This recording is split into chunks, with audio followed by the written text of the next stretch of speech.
जय श्री कृष्ण। मनुष्य आज संसार में प्रकृति को ही सब कुछ मान लेता है, जो कि प्रकृति के भगवान के बनाया हुआ है। प्रकृति और भगवान में हम अंतर को ही नहीं समझ पाते हैं।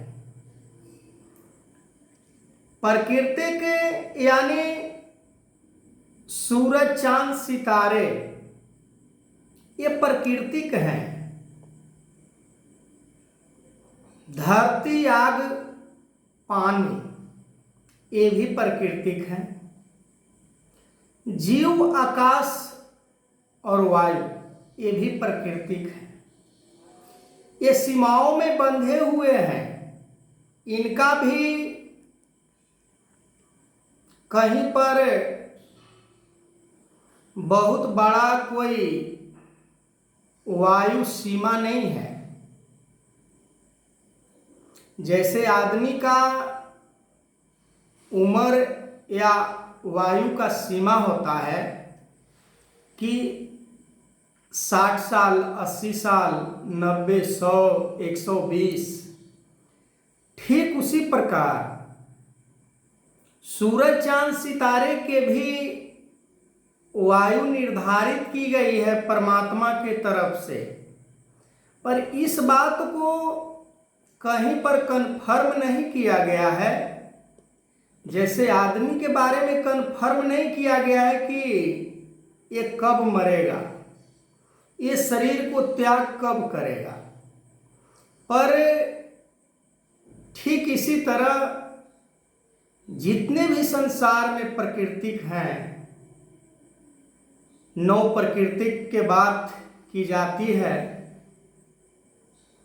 चाहे किसी भी हम धर्म ग्रंथ को पढ़ें तो सभी के अंदर प्राकृतिक के बारे में बात की गई है। और ये नौ ही प्राकृतिक ने परमात्मा ने रचना किया। इन्हें केवल संसार को स्वरूप देने का कार्य सौंपा गया है। यदि शरीर के अंदर जल तत्व ना रहे तो शरीर का निर्माण नहीं हो सकता है।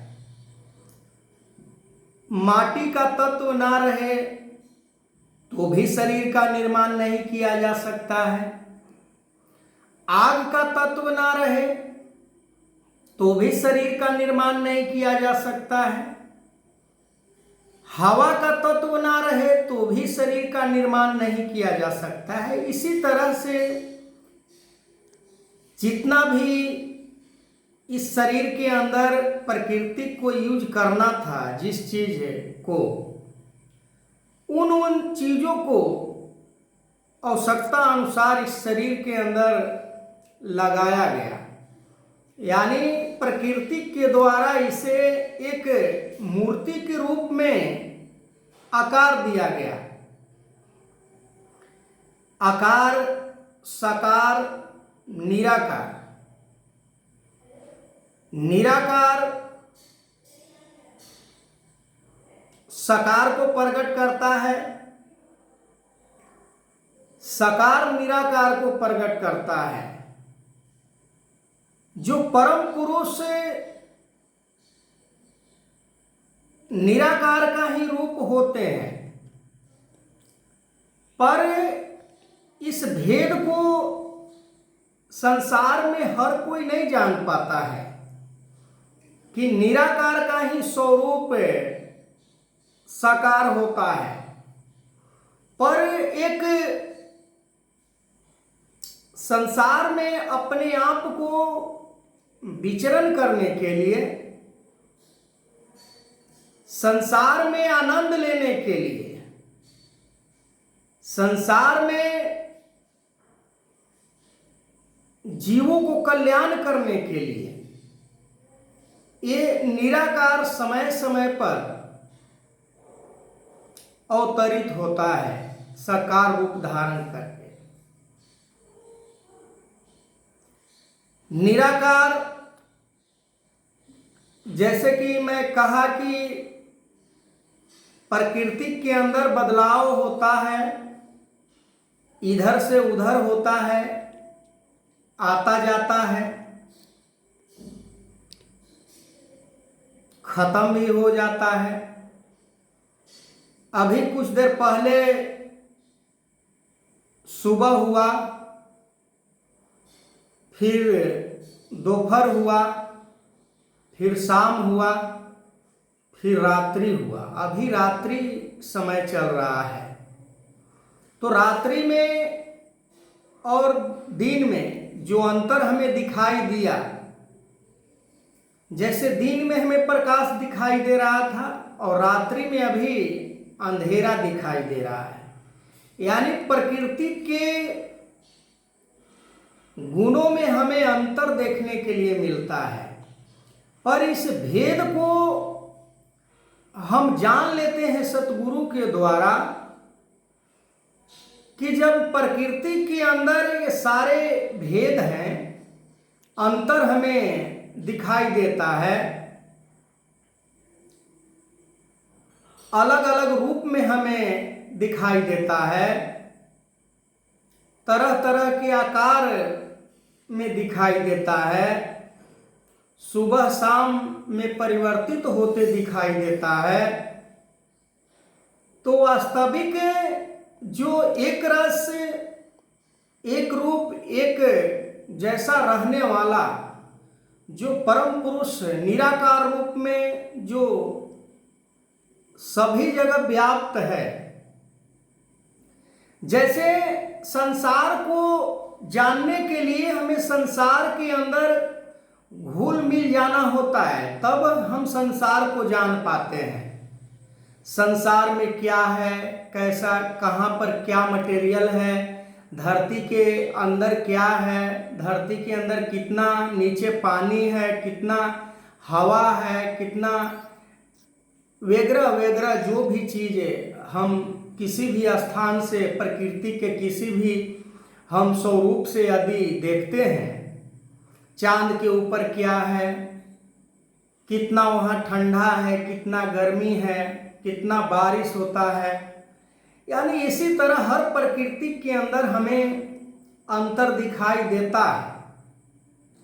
पर परमात्मा का जो स्वरूप है, न रात के समय में अंधेरा में छुप जाता है, न दिन के समय में उजाला में निकल जाता है, ऐसा कुछ भी नहीं है। पर जिस तरह हम संसार में घुल मिल जाने के बाद हम संसार को समझ पाते हैं, ठीक उसी प्रकार हम जब सतगुरु को बात को समझ लेते हैं, इशारों के द्वारा, मंत्रों के द्वारा, ज्ञान के द्वारा, वचन के द्वारा, तब हमें इस रहस्य को पता चलता है कि वास्तव में जो परमात्मा है, परमात्मा के अंदर बदलाव नहीं होता है। अभी कुछ देर पहले कोई राजा होता है और फिर वो गरीब हो जाता है। अभी कुछ देर पहले कोई जिंदा घूम रहा था, फिर वो मर जाता है।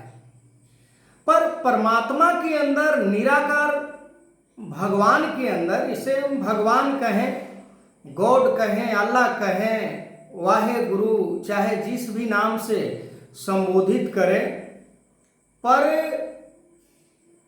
नाम तभी हमें समझ में आता है जब हम निराकार स्वरूप को देख लेते हैं। फिर हमें समझ आ जाता है कि ये दुनिया के बारे में जैसे हम समझ गए, ठीक उसी प्रकार निराकार को समझने के बाद ये पूरे दुनिया का पता चल जाता है हमें कि ये दुनिया क्या है। जो दुनिया पल पल बदलती है, पल पल बिगड़ती है, ऐसे दुनिया से क्या उम्मीद किया जा सकता है? क्या ये दुनिया हमें मोक्ष दिला सकता है? क्या ये दुनिया में सतगुरु के बिना कोई मोक्ष दिला सकता है? क्या ये दुनिया में निराकार को जाने बिना कोई मोक्ष दिला सकता है? तो इसका जवाब आएगा, चाहे किसी भी शास्त्र को, धर्म ग्रंथ को उठाकर देख लें, जवाब आएगा कि नहीं। बिना सतगुरु के परमात्मा को, निराकार को कोई दिखला नहीं सकता है। निराकार को प्रत्यक्ष की बात की गई है धर्म शास्त्रों में कि निराकार ही प्रत्यक्ष है। बाकी तो दुनिया के किसी भी चीज पदार्थ को हम नाम लें, पर कोई ठहरने वाला नहीं है। पर निराकार परमात्मा के अंदर कोई बदलाव किसी भी समय, चाहे सुबह हो, शाम हो, रात हो, दोपहर हो, चाहे किसी भी समय या किसी भी काल में, तीन काल है सत्य तुम। बार बार इस आवाज को लगाया जा रहा है कि तीन काल तू है, सत्य रहने वाला परमात्मा, और दुनिया जो है परिवर्तनशील है, मिटने वाला है, मिथ्या है संसार। मिथ्या इसको स्वप्न के जैसे कहा गया है। जैसे कोई स्वप्न देखता है कि मैं राजमहल में अभी विश्राम कर रहा हूं, पर वो झोपड़ी में सोया होता है और उसे एक स्वप्न सा आता है। ठीक उसी प्रकार हम स्वप्न के जैसे संसार को इतना हम विश्वास के साथ इससे अपना रिश्ता गहरा कर लिए हैं कि हमें छोड़ने का मन नहीं करता है। तो मैं इस वीडियो को और कंटिन्यू करूंगा आगे। तब तक के लिए जय श्री कृष्ण।